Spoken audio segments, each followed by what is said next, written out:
Welcome to Bible Lands with Dan Serns. Here we are in the Garden of Gethsemane at the foot of the Mount of Olives, just outside Jerusalem. This is a place where Jesus loved to spend time when he was in the Jerusalem area. It's a place for him to rest and to contemplate, to pray to his Father in heaven.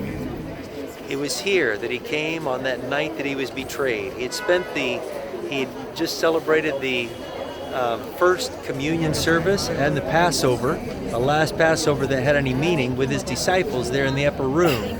Judas had gone out of the room without eating the bread, and then he and the disciples began walking and talking as they came this way. We find the record of their conversations there in John chapter 14, 15, 16. He came here to the Garden of Gethsemane, where he probably prayed that beautiful prayer of John 17, that just as he and his Father were one, that his followers would be one with the Father as well. A lot of people are looking for peace and unity today, and the only peace is found from the Prince of Peace and unity and full surrender to him.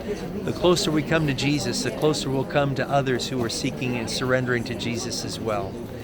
Jesus came here and he had his disciples stay back a little ways. He took Peter, James, and John with him, went a little bit farther, and then he asked them to stay and keep watch and pray lest they fall into temptation.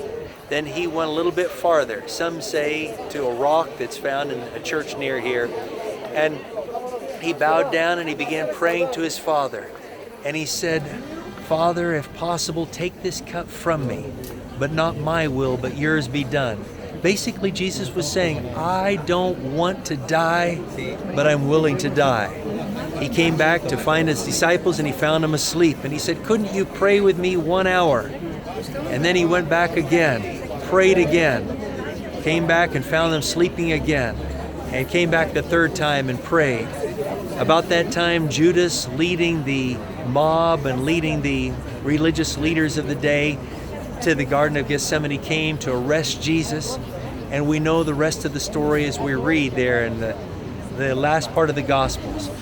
We know that this is the place where Jesus made his final full surrender to the Father in heaven and to the will and to the cross.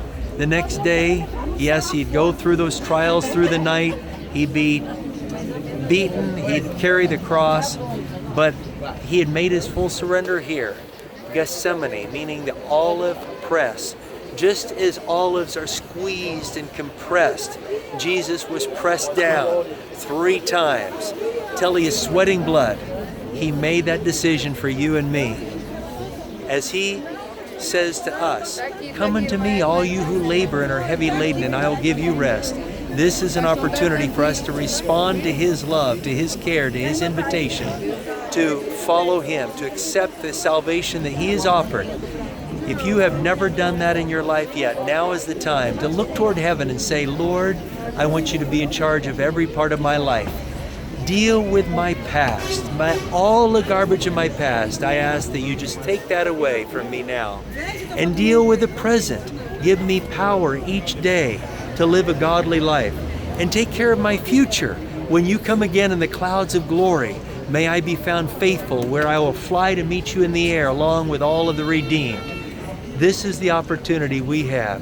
Just surrender to Jesus today and tomorrow and the next day, learning to walk with him until we see him face to face in the clouds of glory.